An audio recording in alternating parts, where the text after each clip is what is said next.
ବିଦ୍ୟାରମ୍ଭ ବା କାନପୋଡ଼ା।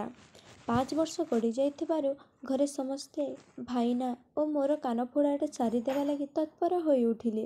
ଜ୍ୟୋତିଷୀ ଆସିଲେ, ଆଉ 2-3 ଜଣ ପଣ୍ଡିତଙ୍କୁ ଡାକିଲେ। ବହୁ ନଥିପତ୍ର ଓ ଅଙ୍କ କଷାକଷି ହେବା ପରେ ଦିନ ସ୍ଥିର ହୋଇଗଲା। ବନ୍ଧୁବାନ୍ଧବମାନଙ୍କ ପାଖକୁ ଖବର ଚାଲିଗଲା। ମୋ ବୋଉ କାନଫୋଡ଼ା ପୂର୍ବରୁ ମୋ ଦେହକୁ ଟାଣ କରିବା ଲାଗି ମୋତେ ବୁଝାଉଥାଏ ଯେ କାନଫୋଡ଼ାରେ କିଛି କଷ୍ଟ ଜଣାଯାଏ ନାହିଁ। ଛେନାଗୁଡ଼ ଚକଟା ପ୍ରଥମେ ଖାଇବାକୁ ଦିଆଯାଏ। ତାକୁ ଖାଇଥିଲାବେଳେ ଭଣ୍ଡାରୀ କାନକୁ ଛୁଞ୍ଚିରେ ଫୋଡ଼ି ଦେଇ ଗୋଟେ ସୂତା ବାନ୍ଧି ଦିଏ। ଭଲ ପିଲାମାନେ ଟିକିଏ ହେଲେ ଉଆଁ ହୁଅନ୍ତି ନାହିଁ। ସେଇ ଛେନାଗୁଡ଼ କଥାଟା ମୋ ଦେହକୁ ପୂରାପୂରି ଟାଣ କରିଦେଲା। ଅନେକ ପଣ୍ଡିତ ଓ ପୁରୋହିତ ନିମନ୍ତ୍ରିତ ହୋଇ ଆସିଥିଲେ। ବନ୍ଧୁବାନ୍ଧବମାନେ ଆସି ମଧ୍ୟ ଘରେ ଭର୍ତ୍ତି ହୋଇଯାଇଥିଲେ। କର୍ମକର୍ମାଣୀ ଓ ହୋମର ଧୀମ ଛୁଟିଲା। ବହୁ ମନ୍ତ୍ରଯନ୍ତ୍ର ପଢ଼ାଯିବା ପରେ ନଡ଼ିଆ ପିଠା ଆରମ୍ଭ ହେଲା। ମୁଁ ଛେନା ଖାଇବି ବୋଲି ବଡ଼ ଫୁର୍ତ୍ତି ହୋଇ ପଡ଼ୁଥାଏ। ଗୋଟାଏ ନଡ଼ିଆକୁ ଶିଳପୁତା ଉପରେ ଛେଚି ଦେଇ 2 ଫାଳ କରିଦେଲି। ଉପସ୍ଥିତ ସମସ୍ତେ ମୋର କର୍ମକୁଶଳତାକୁ ଭୁରି ଭୁରି ପ୍ରଶଂସା କଲେ। ସେଥିରେ ମୁଁ ଆହୁରି ଉତ୍ଫୁଲ୍ଲିତ ହୋଇଯାଇଥିଲି। ଭାଇନା କିନ୍ତୁ ଏକା ପାହାର କରି 2 ଫାଳ କରିପାରିଲେ ନାହିଁ। ତାକୁ ଏକାଧିକ ଥର ବାଡ଼େଇବାକୁ ପଡ଼ିଲା। ଉପସ୍ଥିତ ସମସ୍ତେ ଫୁଟବଲ ଖେଳାଳିକୁ ଉତ୍ସାହିତ କଲାପରି ହାଁ ହାଁ, ବାଃ, ଆଉଥରେ, କିଛି ପରବାଏ ନାହିଁ ଇତ୍ୟାଦି ଉତ୍ସାହପୂର୍ଣ୍ଣ ବାକ୍ୟରେ ତାଙ୍କୁ ତେଜାଉଥିଲେ। ଶେଷରେ କାନଫୋଡ଼ାର ସମୟ ଆସିଲା। ଭାଇନାଙ୍କ କାନଫୋଡ଼ା ବେଳେ ସେ ଭାରି ଜୋରରେ କାନ୍ଦି ଉଠିଲେ। ମୁଁ କିନ୍ତୁ ଛେନା ଚକଟା ଖାଇବାରେ ଏତେ ତନ୍ମୟ ହୋଇଯାଇଥିଲି ଯେ ଛୁଞ୍ଚି ଫୋଡ଼ା କଷ୍ଟଟା ମୋର ବାଧିଲା ନାହିଁ। ଉପସ୍ଥିତ ସମସ୍ତେ ମୋତେ ହସାଇବାକୁ ବହୁତ ଚେଷ୍ଟା କରିଥିଲେ। ଏହିପରି ଭାବରେ କର୍ମକର୍ମାଣୀ ସରିଥିଲା। ପରଦିନ ଆମେ ଦୁହେଁ ନୂଆ କୋଚିଲା ଖଡ଼ି ଧରି ଚାହାଲିକୁ ଗଲୁ। ଖଣ୍ଡେ ଖଣ୍ଡେ ନୂଆ କସ୍ତା ଲୁଗା ମଧ୍ୟ ଆମେ ପିନ୍ଧିଥାଉ। ଆମ ଚାହାଲି ଘରର ବର୍ଣ୍ଣନା ମୁଁ ଏହାପରି ଦେବି। ସେ ଚାହାଲି ଘରେ ଖାଉଡ଼େ ବନ୍ଧୁବାନ୍ଧବ ବସିଥାନ୍ତି। ଆମେ ଦୁହେଁ ଚାହାଲିରେ ପହଞ୍ଚିବା ମାତ୍ରେ ସମସ୍ତଙ୍କ ମୁହଁରେ ଉତ୍ସାହଧ୍ୱନିର ସୁଅ ଛୁଟିଲା। ଆରେ ବାଃ, ଇଏ ଠିକ୍ ପଢ଼ିବ, ଇଏ ଖୁବ୍ ଭଲ ପଢ଼ିବ, ଏହା କପାଳରେ ଖୁବ୍ ପାଠ ଅଛି ଇତ୍ୟାଦି ଇତ୍ୟାଦି। ମାଟିବଂଶ ଅବଧାନେ ଆମକୁ ଯଥାସ୍ଥାନରେ ବସାଇଲେ। ହାତରୁ ଖଡ଼ି ନେଇ 3ଟି ମୁଣ୍ଡାଲ ଲେଖିଦେଲେ। ସେଗୁଡ଼ା ଆଗରୁ ଆମେ ଶିଖି ଯାଇଥିଲୁ। ଏଇଟା ସରକାରୀ ଭାବେ ଥରେ ଲେଖିବାକୁ ପଡ଼ିଲା। ଅବଧାନଙ୍କ ଆଦେଶରେ ବ୍ରହ୍ମା, ବିଷ୍ଣୁ, ମହେଶ୍ୱର କହି ମୁଣ୍ଡିଆ ମାରିଲୁ। ତାପରେ ବେସରକାରୀ ଭାବରେ ଅ ଆ ଆଦି କେତୋଟି ଅକ୍ଷର ପର୍ଯ୍ୟନ୍ତ ତ ଆମେ ଆଗେଇ ଯାଇଥିଲୁ। ତାର ମଧ୍ୟ ପୁନରାବୃତ୍ତି ସେତେବେଳେ କରାଗଲା। କେଉଁ ଅକ୍ଷରଠାରୁ ଆମେ ନୂଆ ଆରମ୍ଭ କଲୁ ତାହା ମୋର ଠିକ୍ ମନେ ନାହିଁ। ତେବେ ଅବଧାନ ଯେଉଁ ନୂଆ ଅକ୍ଷର ଲେଖିଦେଇ ତାକୁ ଉଚ୍ଚ ସ୍ୱରରେ ଡାକି ମଡ଼ାଇବାକୁ ଲାଗିଲୁ। ଆମ ସ୍ୱର ସହ ଅବଧାନ ମଧ୍ୟ ସ୍ୱର ମିଶାଇ ଥିଲେ। ତାକୁ ଲିଭାଇ ଦିଆଯାଇ ମନକୁ ଲେଖିବା ଲାଗି ଅବଧାନ କହିଲେ। ମୁଁ ଅଷ୍ଟବକ୍ର ଋଷିଙ୍କ ପରି କେତୋଟି ଅକ୍ଷର ଲେଖିଲି। କେତୋଟି ଅକ୍ଷର ପାରିନଥିଲି। ତାକୁ ପୁଣି ଅବଧାନେ ଆଉଥରେ ମଡ଼ାଇଲେ। ସେଦିନ ପଢ଼ା ସରିଗଲା। ଚାହାଲି ଘରରେ ଛୁଟି ମିଳିଲା ମାତ୍ରେ ମୁଁ ଡିଆଁଟା ମାରିଦେଇ ଏକାବେଳକେ ହାଣ୍ଡିଶାଳରେ ବୋଉ ପାଖରେ ପହଞ୍ଚିଲି। ବାରଣ୍ଡା ପାଖେ ଦେଇ ଗଲାବେଳେ କସ୍ତାଟାକୁ ଝିଙ୍କି ଝାଙ୍କି ଫୋପାଡ଼ି ଦେଲି। ଲଙ୍ଗଲା ହୋଇଯାଇ ବୋଉ ପାଖରେ ପହଞ୍ଚିଗଲି। ବୋଉ ସେତେବେଳେ ରନ୍ଧଣରେ ଲାଗିଥିଲା। ସେ ମୋତେ ଆଉଁସି ଦେଇ କେତେ ପଢ଼ିଛି ବୋଲି ପଚାରିଲା। ମୁଁ ସବୁ ପାଠ ପଢ଼ି ନେଇଛି ବୋଲି କହିଲି। ବୋଉ ମୋ ପିଠିକି ଆଉଁସି ଦେଲା। ରାତିରେ ଔଷଧ ଘରର ବୈଠକଖାନାର ପାଠ ଅନ୍ୟମାନେ ପଢ଼ନ୍ତି। ଆମେ କିଛି ଦିନ ରାତିରେ ଖାଲି ସେଠାରେ ବସିଥିଲୁ। ଆମ ଚାହାଲି ଘର। ଆମ କୋଠାର ପ୍ରାୟ 40-50 ଫୁଟ ଆଗରେ ଆମ ଚାହାଲି ଥିଲା। ଖୁବ୍ ଉଚ୍ଚା ପିଣ୍ଡା। ଏଡ଼େ ଉଚ୍ଚା ଯେ ଆମ ହାତ ପାଏନି। ପାହାଚ ଦେଇ ଆମେ ସବୁ ସେହି ଘର ଭିତରକୁ ଯାଉ। ଚାହାଲି ଘରଟି ଗୋଟାଏ ଅଧା କାନ୍ଥି ଦ୍ୱାରା 2 ଭାଗରେ ବିଭକ୍ତ। ପଢ଼ା ଘରଟି ଖୁବ୍ ବଡ଼। ଆମ ଛଡ଼ା ଆମ ଦଦେଇଙ୍କର ଝିଅ, ପୁଅ ଓ ସାହି ମଧ୍ୟରୁ ଆଉ ଜଣେ 2 ଜଣ ଛୁଆ ପିଲା ସେଠାରେ ପଢ଼ୁଥିଲେ। ବଡ଼ ଘରଟି ଅପେକ୍ଷାକୃତ ଛୋଟ ଥିଲା। ଭିତରେ ଗୋଟାଏ ଛୋଟ ବାଟ ସହିତ ତାହା ସଂପୃକ୍ତ ଥିଲା। ଅଧା କାନ୍ଥି ଉପରେ ଅନ୍ୟାନ୍ୟ ଜିନିଷ ସହ ଅବଧାନଙ୍କର ଗୁଡ଼ୁ ସୁଟ୍ ବା ହୁକାନଲିଟି ଥୁଆ ହୋଇଥାଏ। ସେ ହୁକାନଲିକୁ ଆମେ ଗୁଡ଼ୁ ସୁଟ୍ ନାମ ଦେଇଥାଉ। କାରଣ ଅବଧାନେ ହୁକା ଟାଣିଲା ବେଳେ ସେଥିରୁ ଗୁଡ଼ୁ ଶବ୍ଦ ବାହାରୁଥାଏ। ସେତିକିବେଳେ ଗୋଟେ ପ୍ରଚଳିତ ଢଗ ଆମର ମନେ ରହିଥାଏ। ଗୁଡ଼ୁ ସୁଟ୍, ଚିନ୍ତା ପୁଅ ଉଠ୍। ସେ ଛୋଟା ଘରଟି ଭେଷଜ ବା ଚେରମୂଳିରେ ଗନ୍ଥା ଘର ଥିଲା। ହେମଦସ୍ତା, କରେଇ, ଚଟୁ ଇତ୍ୟାଦି ବହୁ ଜିନିଷ ତା ମଧ୍ୟରେ ଭର୍ତ୍ତି ହୋଇଥିଲା। ସେ ଘର କଡ଼କୁ ଗୋଟେ ଏପାଖିଆ ଚାଲିଥିଲା। ସେଥିରେ ନାନା ପ୍ରକାର ଚୁଲି ଥିଲା। ହେମଦସ୍ତାର କୁଟା ହେବା ପାଇଁ କାଠର ପିଣ୍ଡା ସବୁ ପୋତା ହୋଇଥିଲା। ସେ ସ୍ଥାନଟି ଆମ ଔଷଧାଳୟର ଫର୍ମାସିସ୍ ଥିଲା। ଉଭୟ ହରିକୃଷ୍ଣ ଓ ନାରାୟଣ ମିଶ୍ରଙ୍କର କମ୍ପାଉଣ୍ଡରମାନେ ସେଠାରେ ଔଷଧ ସବୁ ତିଆରି କରୁଥିଲେ। ତୈଳ, ଘୃତ, ମକରଧ୍ୱଜ, ମୋଦକ, ଅବଲେହ ଇତ୍ୟାଦି ବହୁ ପ୍ରକାର ଔଷଧ ସେଠାରେ ପ୍ରସ୍ତୁତ କରାଯାଉଥିଲା। ଘରଟି ଚାଳ ଘର ଥିଲା। ସେ ଘରକୁ କେବଳ ଚାହାଲି ଘର କହିଲେ ଭୁଲ ହେବ। ପ୍ରକୃତରେ କହିବାକୁ ଗଲେ ତାହା ଏକ ବହୁମୁଖୀ ବା ମଲ୍ଟିପର୍ପସ୍ ଘର ରୂପେ କାର୍ଯ୍ୟ କରୁଥିଲା। ପାଠପଢ଼ା ବାଦେ ନିମ୍ନୋକ୍ତ ବିଷୟମାନ ସେହିଠାରେ କରାଯାଉଥିଲା। ତାସ ଓ ପଶା ଖେଳ, ନିଶାପ, ବନ୍ଧୁ ବାନ୍ଧବଙ୍କ ବିଶ୍ରାମ ସ୍ଥାନ, ଗଳ୍ପ ବିକାଶ କେନ୍ଦ୍ର, ପଦାର୍ଥ କ୍ରୟ କେନ୍ଦ୍ର, ଶାସ୍ତ୍ରଚର୍ଚ୍ଚା, ପ୍ରାୟଶ୍ଚିତ୍, ବିଧିବିଧାନ ନିରୂପଣ, ଜାତକ ତିଆରି କେନ୍ଦ୍ର, ଗ୍ରହଫଳ ବିଚାର, ବାହାରେ ଆହରିତ ଖବରଗଡ଼ିର ବର୍ଣ୍ଣନା, ବନ୍ଧୁବାନ୍ଧବଙ୍କ ଭିତରେ ସମେ ସମେ କଲହ ଓ ଅନ୍ୟମାନଙ୍କ ଦ୍ୱାରା ତାର ମୀମାଂସା ଇତ୍ୟାଦି ଇତ୍ୟାଦି। ଏତେ ଗୁଡ଼ାଏ ବିଷୟ ମଧ୍ୟରେ ପାଠ ବିଗେ ବହୁ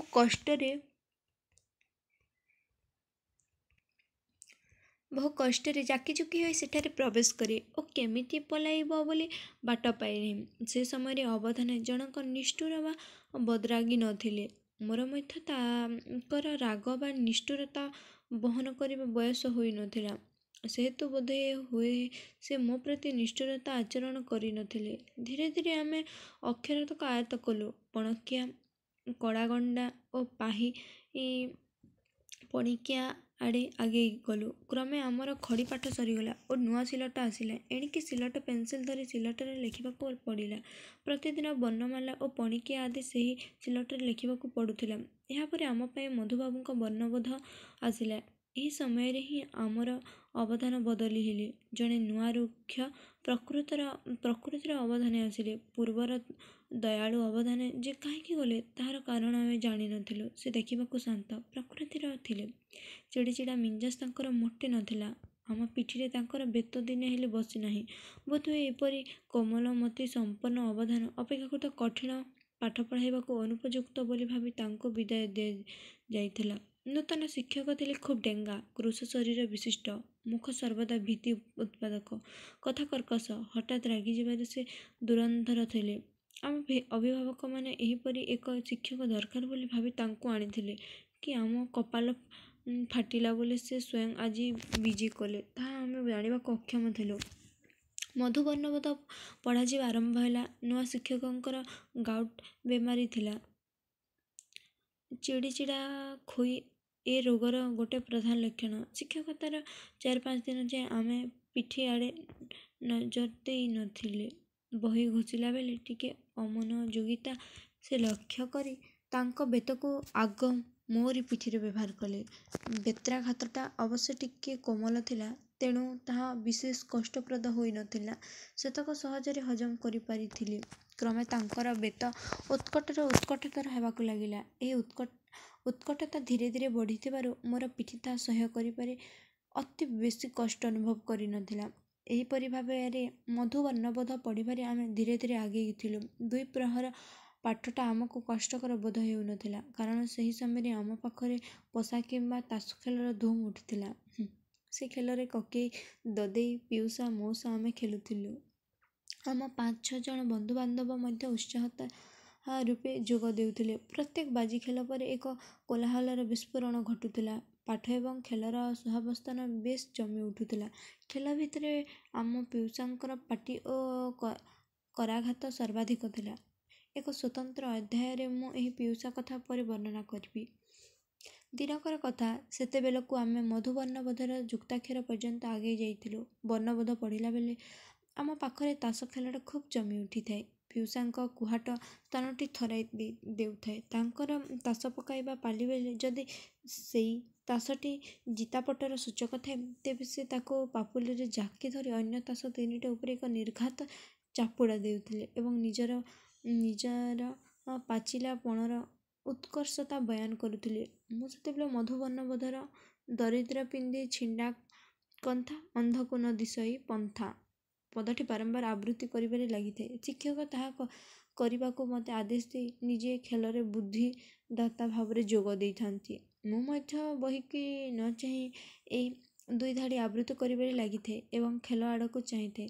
କେଉଁ ତାସର ଶକ୍ତି କେତେ, କିପରି ଅବସ୍ଥାରେ ଅନ୍ୟମାନଙ୍କୁ ଏହି ତାସଟି ଦମନ କରେ, ତାହାର ତଥ୍ୟଟି ଜାଣିବା ଲାଗି ମୋର ମନ ଉଦ୍ଗ୍ରୀବ ହୋଇ ଉଠୁଥାଏ। ପାଟି କିନ୍ତୁ ପୂର୍ବପରି ଆବୃତ୍ତି କରିବାରେ ଲାଗିଥାଏ। ଶିକ୍ଷକ ଏହି ଦୁଇ ଧାଡ଼ିର ଅର୍ଥ କ'ଣ ମୋତେ ବୁଝାଇ ନଥିଲେ। ମୋତେ ବୁଝାଇ ନାହାନ୍ତି ବୋଲି ତାଙ୍କର ମନ ମଧ୍ୟ ନଥିଲା। ଗୋଟିଏ ତାସ ଖେଳର ତାହା ଶେଷ ପର୍ଯ୍ୟାୟ ଥିଲା। ଘୋର ଗର୍ଜନ କରି ପିଉସା ଜୟଲାଭର ସୂଚନା ଦେଲେ। ଖେଳ ସରିଥିଲେ ସୁଦ୍ଧା ଖେଳ କୌଶଳରେ ଉତ୍କର୍ଷତା ଅପକର୍ଷ ବିଷୟରେ ଘୋର ବାଦାନୁବାଦକୁ ଲାଗିଥାଏ। ଶିକ୍ଷକ ଏବଂ ମୁଁ ସେ ବାଦାନୁବାଦକୁ ଉପଭୋଗ କରି ଲାଗିଥିଲୁ। ହଠାତ୍ ଶିକ୍ଷକ ମୁଣ୍ଡ ବୁଲାଇ ଦେଖିନେଲେ ଯେ ମୁଁ ବହି ଆଡ଼େ ନ ଚାହିଁ ସେ ଦୁଇ ଧାଡ଼ି ଆବୃତ୍ତି କରୁଛି, କିନ୍ତୁ ଖେଳ ଆଡ଼େ ଚାହିଁ ରହିଛି। ଏଇଟା ଏକ ଆମର୍ଜନୀୟ ଅପରାଧ ଥିଲା। ଖେଳ ଆଡ଼େ ଚାହିଁ ବାର ଲାଇସେନ୍ସ ସେ ପାଇଥିଲେ, କିନ୍ତୁ ମୁଁ ପାଇନଥିଲି। ସେ ଖେଙ୍କାରି ହୋଇ ବେତ ଟେକି ମୋତେ ପାହାରେ ଦେଲେ ଏବଂ କହିଲେ, ବହିକୁ ଚାହିଁଛୁ ନା ଖେଳ ଆଡ଼େ ଚାହିଁଛୁ? ହଉ, ତା ମାନେ କ'ଣ କହିଲୁ? ସେ ଯେ ନିଜେ ବୁଝାଇ ନାହାନ୍ତି ସେ କଥା ସେ ଖେଳ ଇତିହାସରେ ମାତି ସମ୍ପୂର୍ଣ୍ଣ ଭୁଲି ଯାଇଥିଲେ। ତାଙ୍କର ଭୀତିପ୍ରଦ ବେତଟି ହଲୁଥିଲା ଏବଂ ସେ ପଚାରିଲେ, ତାର ମାନେ କ'ଣ କହିବୁଟି? ମୁଁ ମୋର ଅନୁଭୂତି ଭାଣ୍ଡକୁ ମନ୍ଥନ କରିବାକୁ ଲାଗିଲି। ଦରିଦ୍ର ଅର୍ଥ ହେଉଛି ଯୋଗୀ, ଭିକାରୀ, ଯେଉଁମାନଙ୍କ ପାଖରେ ପଇସା ନାହିଁ। ପିନ୍ଧିବା ବୋଇଲେ ଲୁଗା ପିନ୍ଧିବା। ଛିଣ୍ଡା କାନ୍ଥକୁ ମଧ୍ୟ ମୁଁ ଆଗରୁ ଜାଣିଥିଲି, କାରଣ ଆମ ଘରେ ଜଣେ ପଢ଼ଉଣୀ ବୁଢ଼ୀ କନ୍ଥା ସିଲାଇ କରୁଥିଲା। ତେଣୁ ଉପର ଧାଡ଼ିଟି ସବୁ ବୁଝିଗଲି ଯେ ଯୋଗୀ ଭିକାରୀମାନେ ଛିଣ୍ଡା ଲୁଗା ପିନ୍ଧନ୍ତି। ଭଲ ଲୁଗା ବୋଧହୁଏ ପିନ୍ଧିବାକୁ ପାଆନ୍ତି ନାହିଁ। ସେ ଧାଡ଼ିର ଅର୍ଥଟା ମୁଁ କହିଦେଇ ପାରିଲି। ତଳ ଧାଡ଼ିର କିଛି ଅଂଶ ମଧ୍ୟ ଜାଣିଗଲି। ଅନ୍ଧକୁ ନ ଦିଶଇ, ଏଇଟା ତ ବୁଝିବା କଷ୍ଟକର ନଥିଲା। ମୁଁ କହିଦେଲି, ଅନ୍ଧକୁ ଦିଶେ ନାହିଁ। ଶିକ୍ଷକ ତହୁଁ କହିଲେ, ଆଉ ପନ୍ଥା କ'ଣ? ପନ୍ଥା ଠେଇ ମୁଁ ଅଣ୍ଠେଇଲି। ତାର ଅର୍ଥ ବିଲକୁଲ ମୁଁ ଜାଣେନା, କିନ୍ତୁ ଜରୁରୀ ପରିସ୍ଥିତି ସୂଚକ ବେତର ନର୍ତ୍ତନ ମୋତେ ଭାବିବାର ତୀକ୍ଷ୍ଣତା ଆଣିଦେଲା।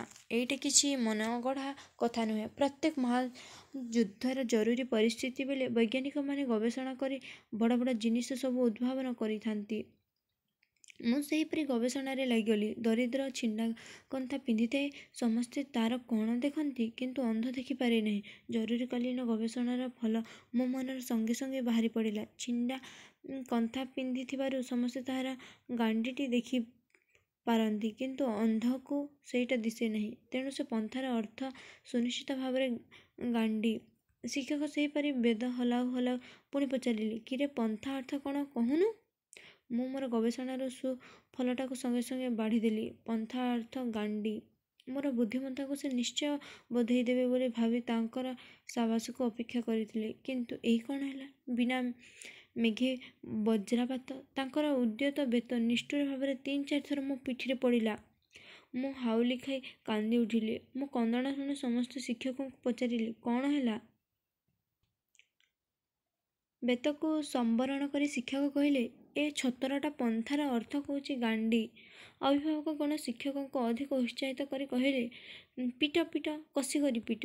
ସେ ଛତରଟା ବାଲୁଙ୍ଗା ପିଲାଙ୍କ ସାଙ୍ଗରେ ପଡ଼ି ଏଇଆ ସବୁ ଶିଖୁଛି। ଶିକ୍ଷକ ଯୁଖିଦେଲେ, କ'ଣ କରିବ? ବହି ପଢ଼ିଲା ବେଳେ ସିନା ବହିକୁ ଚାହିଁଲେ ହୁଅନ୍ତା, ସେ ତ ସବୁବେଳେ ଖେଳ ଆଡ଼େ ଚାହୁଁଛି। ହବ କୁଆଡ଼ୁ?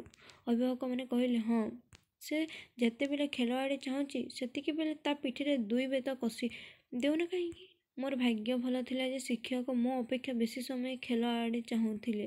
ତେଣୁ ମୋର ଦୃଷ୍ଟି ଆଡ଼େ ନଜର ଦେବା ତାଙ୍କ ପକ୍ଷେ ଅସମ୍ଭବ ଥିଲା। ସେହି ସମୟରେ ମୁଁ ମଧ୍ୟ ଖେଳ ଆଡ଼େ ମୁଣ୍ଡ ନ ବୁଲାଇ କଣେଇ କଣେଇ ଚାହିଁଲି। ମଧୁ ବର୍ଣ୍ଣବୋଧ ପଢ଼ିଲା ବେଳେ ମୁଁ ଏହିପରି ବହୁତ ଜାଗାରେ ଝୁଣ୍ଟିଥିଲି। ଗୁରୁଣ୍ଡି ଏରୁଣ୍ଡି ଉପରେ ମାଧବ ବସିଛି ଯାଇ ମାତାଙ୍କ ଆଡ଼କୁ ଅନାଇ ଅନାଇ ମାଟି ଦେଉଅଛି ଖାଇ। ଏହାକୁ ଘୋଷିଲା ବେଳେ ମୋର ମନ ଗବେଷଣାଗାରକୁ ଚାଲିଗଲା। ଭାବି ଲାଗିଲା, ଆମେ ସବୁ ପିଲାମାନେ ମାଟି ଖାଇଲା ବେଳେ ବୋଉମାନେ ଦୌଡ଼ି ଆସି ଗାଲରେ ଚଟକଣିଟିଏ ଦେଇ ପାଟି କରି ଉଠନ୍ତି, ଛି ଛି ମାଟି ଗୁଡ଼ାକ ଖାଇଲୁ, ପାଟି ଅସନା କଲୁ। ଏହା କହି ପାଟି ଧୋଇ ଦିଅନ୍ତି ଓ ଆଉ ଏପରି ନ କରିବାକୁ ଉପଦେଶ ଦିଅନ୍ତି। ମାଧବ ଏମିତି ଗୁରୁଣ୍ଡି ତା ମାଙ୍କ ଆଗରେ ମାଟି କେମିତି ଖାଇଲା? ପୁଣି ମାଙ୍କ ଆଡ଼କୁ ଚାହିଁ ତାର ମା ତ ନିଶ୍ଚୟ ତା ପାଟିରେ ମାଟି ଦେଖିଥିବ, ସେ ତାକୁ ଚଟକଣା ଦେଲେ ନାହିଁ କାହିଁକି? ମାଧବର ମା ବୋଧେ ଭାରି ଭଲ। ଗବେଷଣାରତ ଥିଲା ବେଳେ ଆବୃତ୍ତିରେ ଝୁଣ୍ଟି ବେତ୍ରାଘାତ ଖାଇଥିଲି। ସେହିପରି ଆଉ ଗୋଟେ ପଦ, ଅରଣା ମଇଁଷି ରହିଛି ଅନାଇ, ମଇଁଷିର ପାଶ ନ ଯାଅ ଦନାଇ। ଏହାକୁ ପଢ଼ିଲା ବେଳେ ସେହିପରି ଭାବି ଲାଗିଲି, ଦନାଇ ନିଶ୍ଚୟ ଆମଠାରୁ ଭାରି ସାହସୀ। ସେ ବୋଧହୁଏ ମଇଁଷିକୁ ନ ଡରି ତା ଆଡ଼କୁ ମାଡ଼ି ଯାଉଥିଲା। କେହି ଆକଟ କରିନଥିଲେ। ସେ ବୋଧହୁଏ ମଇଁଷି ଯାଇ ଚାଲି ଯାଇଥାନ୍ତା ଏବଂ ହାତଠାରୁ ଭୁଷା ଖାଇଥାନ୍ତା। ବୋଧହୁଏ ତା ବାପା ଦନେଇକୁ ଯିବା ଲାଗି ବାରଣ କଲେ। ପିଠି ଉପରେ ବେତର ସ୍ପର୍ଶ ମୋତେ ଭାବନା ରାଜ୍ୟରୁ ଓହ୍ଲାଇ ଆଣୁଥିଲା। ଏହିପରି ମଧୁବର୍ଣ୍ଣବୋଧର ବହୁ ପଦ ମୋ ପିଠିରେ ବେତର ସ୍ପର୍ଶ କରାଇଥିଲା। ଗଧ ଯେପରି ମାଡ଼ଟାକୁ ଅବଲୀଳାକ୍ରମେ ଭୁଲିଯାଏ, ମୁଁ ସେହିପରି ଶିକ୍ଷକ ବେତମାଳକୁ ସହଜରେ ଭୁଲି ଯାଇ ପାରୁଥିଲି। ପଢ଼ା ଶେଷରେ ଯେତେବେଳେ ବୋଉ କୋଡ଼ରେ ଯାଇ ପଶି ଯାଉଥିଲି, ସେ ମୋତେ ଆଉଁସି ପକାଇ ମୋ ପିଠିଟାକୁ ଦେଖି ନେଉଥିଲା। ବେଳେ ବେଳେ ତାର ଟୋପାଏ ଲୁହ ମୋ ପିଠିରେ ପଡ଼ି ଯାଉଥିଲା। ସେ ତାକୁ ସଙ୍ଗେ ସଙ୍ଗେ ପୋଛି ଦେଉଥିଲା। ଏ ଲୁହ ଟୋପାର ଅର୍ଥ କ'ଣ ମୁଁ ସେତେବେଳେ ବୁଝି ପାରୁନଥିଲି। ଦିନ ଗଡ଼ିଯିବା ସଙ୍ଗେ ସଙ୍ଗେ ଆମର ପାଠ ବି ଗଡ଼ି ଚାଲିଲା। ବର୍ଣ୍ଣବୋଧ ଛାଡ଼ି ଆମେ ଅନ୍ୟାନ୍ୟ ବହି ପଢ଼ିବାକୁ ଆରମ୍ଭ କଲୁ। ଚାହାଳି ପାଠ ସଙ୍ଗେ ସରସ୍ୱତୀ ପୂଜାର ଏକ ଅଚ୍ଛେଦ୍ୟ ସମ୍ବନ୍ଧ ଥିଲା। ସରସ୍ୱତୀ ପୂଜାର ପ୍ରାୟ ମାସକ ପୂର୍ବରୁ ଆମର ଶିକ୍ଷକ ଆମକୁ ବନ୍ଦେଇ ହରି ଶିଖାଉଥିଲେ। ଶିକ୍ଷକ ଆମକୁ ଗୋଟିଏ ପଦ ଭଲ କରି ବୁଝାଇ ଦେଇଥିଲେ ଯେ, ତାହା ହେଲା, ଅଦିଆ ବନ୍ଧୁରା ପାଶ ନ ଯାଉ, ଘରକୁ ଗଲେ ପରଚୁଆ ପାଉ। ସରସ୍ୱତୀ ପୂଜା ଆଗଦିନ ଆମ ପାଇଁ 2ଟି ସରସ୍ୱତୀ ମୂର୍ତ୍ତି ବଜାରରୁ କିଣା ହୋଇ ଆସୁଥିଲା। ଗୋଟାଏ ରଙ୍ଗୀନ ମାଟିର ଆସନ ଉପରେ ସଜ୍ଜା ହୋଇ ଚାରିଟି କାଠି ଲାଗିଥାଏ। ସେ କାଠିରେ ନାନା ଜାତି ସୋଲର ଫୁଲ ଲାଗିଥାଏ। ତା ଉପରେ ଗୋଟେ ଟୋପାର ଏବଂ ତା ଉପରେ ଗୋଟେ ପତାକା ବେଶ ସୁନ୍ଦର ଦେଖାଯାଉଥାଏ। ସରସ୍ୱତୀ ପୂଜା ଦିନ ଏହାକୁ ଆମେ ପୂଜା କରୁ। ଶିକ୍ଷକ ଓ ଆମମାନଙ୍କ ପାଇଁ ନୂଆ ଲୁଗା ହୋଇଥାଏ। ପୂଜା ଅନ୍ତେ ବେଶ ଭୂରି ଭୋଜନର ଆୟୋଜନ ହୋଇଥାଏ। ପୂଜକ କିପରି ପୂଜା ସାରିବେ, ସେଥିପାଇଁ ଆମେ ଅସ୍ତବ୍ୟସ୍ତ ହୋଇ ପଡ଼ୁଥାଉ। ସରସ୍ୱତୀଙ୍କୁ ଛାଡ଼ି ଆମ ମନ ଘରେ ରନ୍ଧନଶାଳରେ ନିବିଷ୍ଟ ଥାଏ। ସେ ମୂର୍ତ୍ତିକୁ ଆମେ ବନ୍ଦେଇ ହରି କହୁଥିଲୁ। ପୂଜା ସାରିବାର କିଛି ଦିନ ବାଦ ଆମକୁ ଶିକ୍ଷକ ବନ୍ଦେଇ ହରି ଧରାଇ ବନ୍ଧୁ ବାନ୍ଧବମାନଙ୍କ ଘରକୁ ଅଭିଭାବକମାନଙ୍କୁ ଅନୁମୋଦନକ୍ରମେ ବୁଲାଇ ନେଉଥିଲେ। ପ୍ରତ୍ୟେକ ବନ୍ଧୁଙ୍କ ଘରେ ଆମେ ଖାଇବା ଆରମ୍ଭ କରିଦେଉଥିଲୁ। ବନ୍ଦେଇ ହରି, ଦେବମୁରାରି, ଲକ୍ଷ୍ମୀ ଦେବୀଙ୍କର କାନ୍ତ, ଅଭୟବର, ଦନ୍ତକୁମର, ସେ ପ୍ରଭୁ ଦେଲେ ଅନନ୍ତ। ତାର ଅର୍ଥ ଅବଶ୍ୟ ଆମେ ବିଶେଷ କିଛି ବୁଝି ନଥାଉ। କେବଳ ଅଦିଆ ବନ୍ଧୁର ପାଶ ନ ଯାଉ, ଘରକୁ ଗଲେ ପରଚୁଆ ପାଉ, ଏହାର ଅର୍ଥ ଆମେ ଭଲ ଭାବରେ ଜାଣିଥାଉ। ଆଉ ଗୋଟିଏ ପଦ ମଧ୍ୟ ଆମେ ମନେ ଥାଏ, ବରଷକେ ଥରେ ଆମ୍ଭ ମାଙ୍ଗୁଣି, ଭଲା ଭିଆଇଲେ ସାରଙ୍ଗ ପାଣି। ବନ୍ଧୁ ଘରେ ବୋଲି ସରିବା ପରେ ଗୃହକର୍ତ୍ତା ଆମକୁ ଖୁଆଇ ପିଆଇ ସାରି ଟିକିଏ ଗେଲ କରିବା ପାଇଁ କୁହନ୍ତି। ଗୀତ ତ ବୋଲିଲ, ଖିଆପିଆ ସରିଲା, ଆଉ କ'ଣ? ଶିକ୍ଷକଙ୍କ ପାଉଣା ଗୋଟିଏ ଟଙ୍କା ନ ପାଇବା ପର୍ଯ୍ୟନ୍ତ ଆମେ ସେଠି ଲାଖି ରହୁ ଏବଂ ଗୃହକର୍ତ୍ତା ଗେଲରେ ଆଉ କିଛି ଦେବେ ନାହିଁ ବୋଲି କହିଲେ ଆମେ ସଙ୍ଗେ ସଙ୍ଗେ ପଦଟି ବୋଲି ଦେଉ, ବରଷକ ଥରେ ଆମ୍ଭ ମାଙ୍ଗୁଣି, ଭଲା ଭିଆଇଲେ ସାରଙ୍ଗ ପାଣି। ସେମାନେ ଯଦି ଅଧିକ ଗେଲ କରିବାକୁ ଯାଇ କହନ୍ତି, ମୁଁ କିଛି ତ ଦିଏ ନାହିଁ, ଆମେ ସଙ୍ଗେ ସଙ୍ଗେ ବୋଲି ଦେଉ, ଅଦିଆ ବନ୍ଧୁର ପାଶ ନ ଯାଉ, ଘରକୁ ଗଲେ ପରଚୁଆ ପାଉ। ସେ ହସି ହସି ଆମ ହାତରେ ଟଙ୍କାଟି ଗୁଞ୍ଜି ଦିଅନ୍ତି। ଆମେ ସଙ୍ଗେ ସଙ୍ଗେ ତାହା ନେଇ ଶିକ୍ଷକଙ୍କୁ ଦେଇଦେଉ। ଆମେ କେବଳ 4ଟି ବନ୍ଧୁଙ୍କ ଘରକୁ ଯାଇଥିଲୁ। ସେ ହେଲେ ତେଲେଙ୍ଗା ବଜାରର କିଣେଇ ସାହୁ। ତାଙ୍କର ମିଷ୍ଟାନ୍ନ ଭଣ୍ଡାର ଥାଏ ବୋଲି ଆମର ସେଠାକୁ ଯିବାକୁ ପ୍ରବଳ ଆଗ୍ରହ ଥାଏ। ତାପରେ ବାଲୁବ ବଜାରର ବନମାଲି ଚୌଧୁରୀ। ତାଙ୍କର ସ୍ତ୍ରୀ କାଲିନାନୀ ଏତେ ଆଦର ଓ ସ୍ନେହ କରନ୍ତି ଯେ ଆମର ସ୍ଥାନ ଛାଡ଼ିବାକୁ ଇଚ୍ଛା ହୁଏ ନାହିଁ।